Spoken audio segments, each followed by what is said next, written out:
This kind of rattled his dad, because one day, when his dad was 10, he had lost a very special baseball that his grandfather had gotten for him. So reach for the stars, 'cause we're aiming high.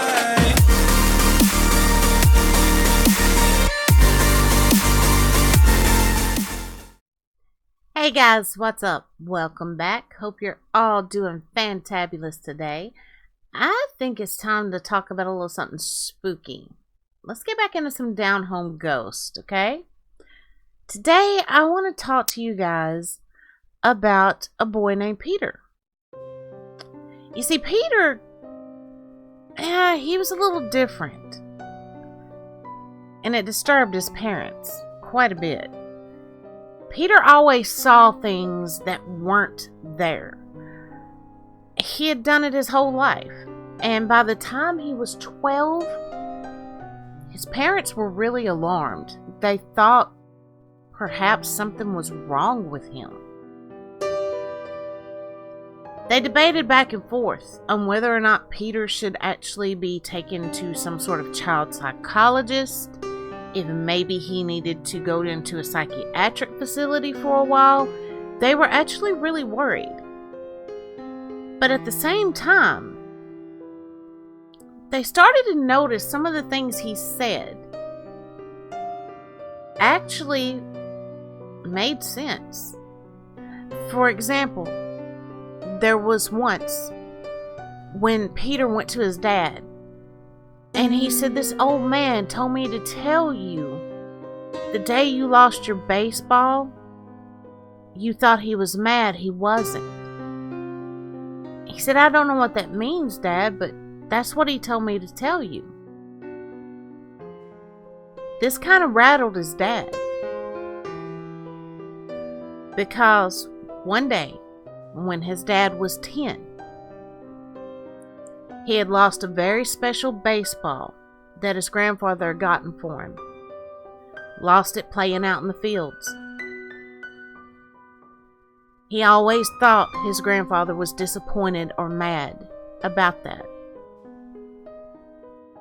Small things like that always happened around Peter. But his parents didn't believe in the supernatural. I mean, that was the stuff in movies.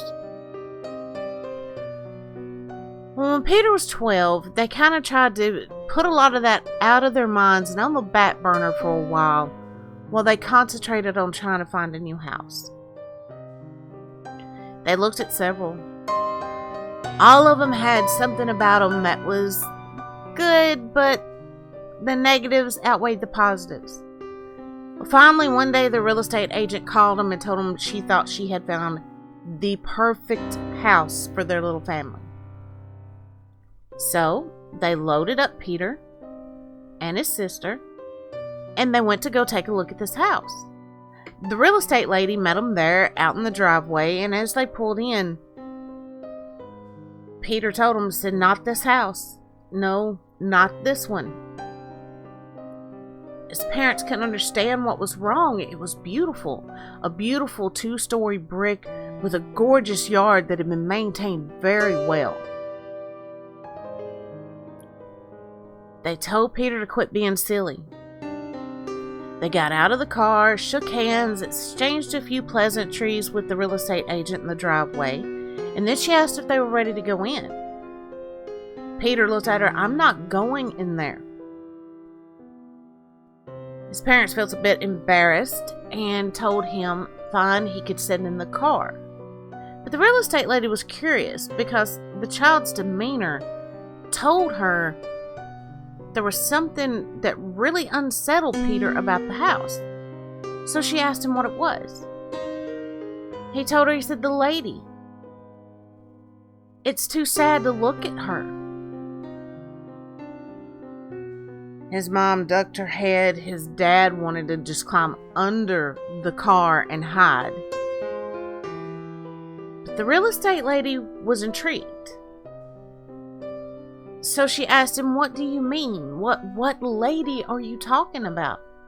He said, "The lady that lived here." The one with the sore. The big sore on her head. The real estate lady got a little bit pale. She took a couple of steps back. Peter's mom immediately went to apologizing for her son's behavior, and he's just got a wild imagination. I'm so sorry. But the real estate agent looked at him, said no.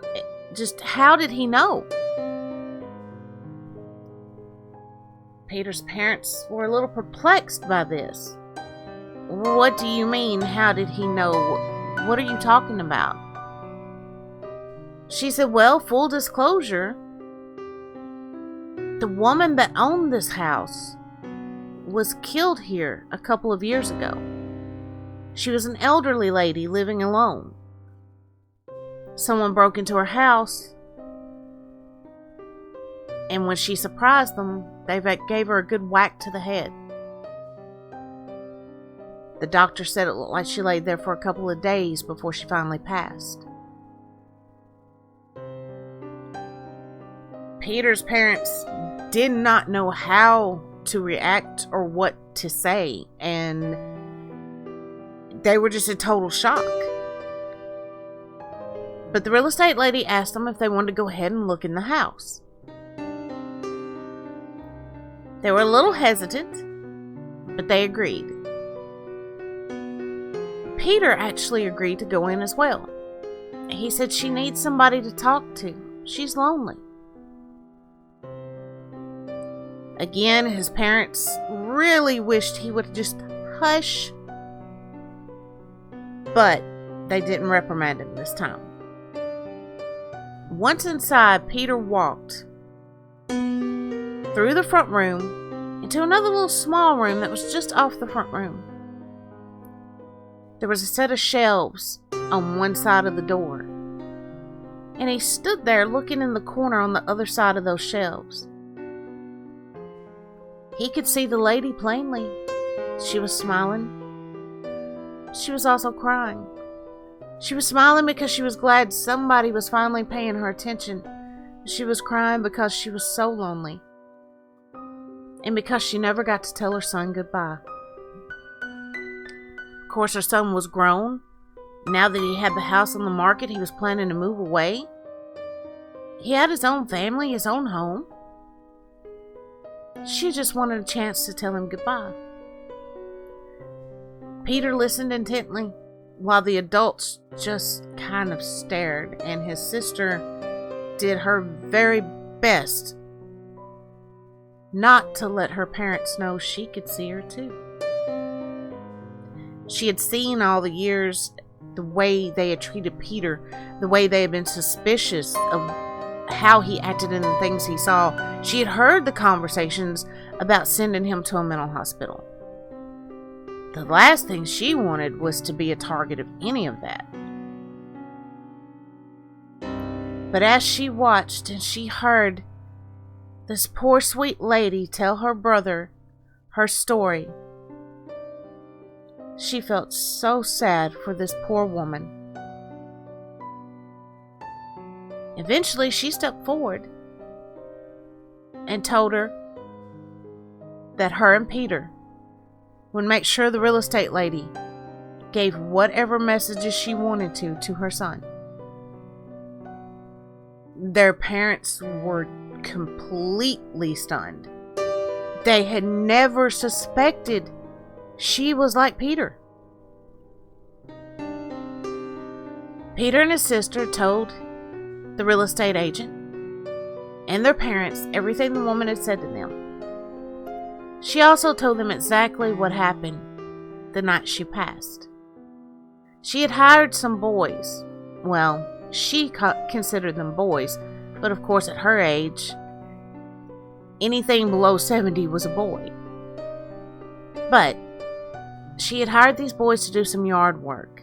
They were a couple of little roughnecks, late teens, early 20s. But she always had the theory to never judge a book by its cover.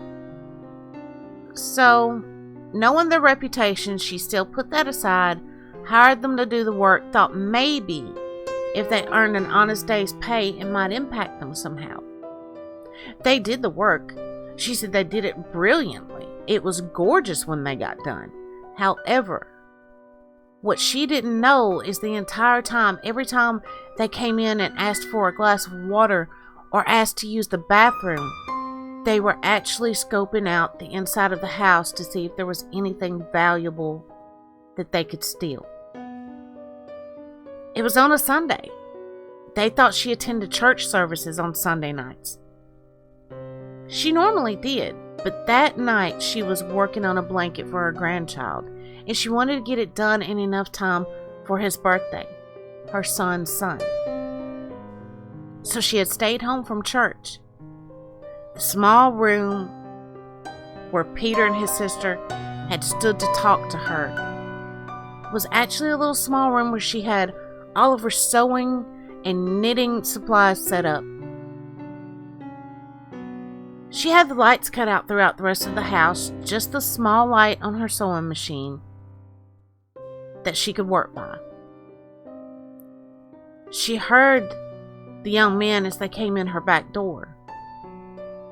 It startled her, and she let out a shout. That's when they realized she was there. They knew she could identify them. One boy just fled. That's all he wanted, was to get out of there. The other, in his panic and his desire not to go to jail, picked up an old brass vase she had sitting to the side of the shelves. One good whack on the head, and it was over. The ironic part of it, he was so appalled by his own actions, he didn't even bother to steal the things they went there to steal in the first place. Peter and his sister repeated this story, and the real estate lady confirmed for their parents, yes, this was what happened. The young man was now serving time in prison. Peter told them the woman wanted that boy to know she forgave him, but that she hoped he'd learn his lesson, and if he ever got out of prison, he would take it as an opportunity to turn his life around and hopefully reach out to a boy who was going down the same bad path he was and help turn him around. She wanted her son and his family to know how much she loved them, and that while she knew they had been very busy, and that's why they couldn't come to see her as often as she would have liked, she appreciated all the times they did take time out of their busy days to call or stop by. It left the adults in tears. Peter's sister finally let her tears flow, both for the woman and for herself, because now she didn't have to hide anymore. Peter's parents cried for the woman, but they cried for their children, the children they had made feel so badly about an ability they had no control over.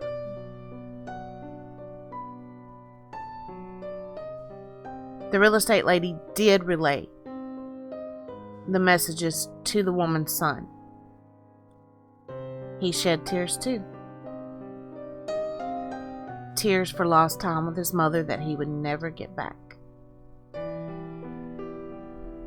Sometimes we can be hard on our parents. We can forget that all they want to do is see us.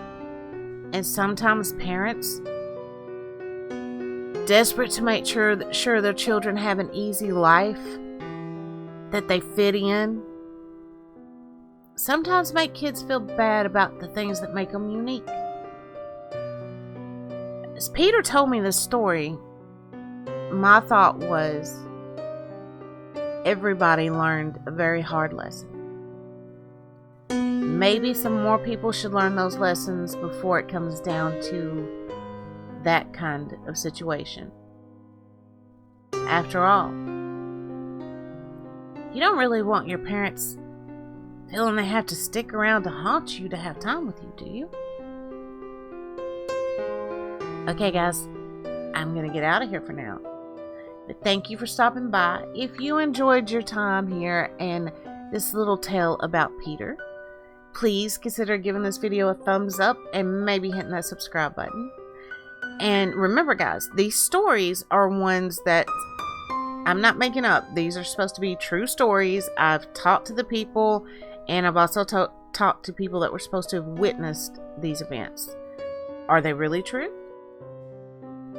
You decide that. Alright, guys. Till next time, as always, each and every day, keep reaching for the stars and aiming high. Anything you do, make the conscious choice to do that. And,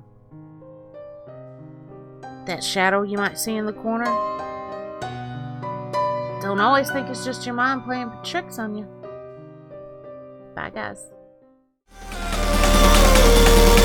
So reach for the stars, 'cause we're aiming high.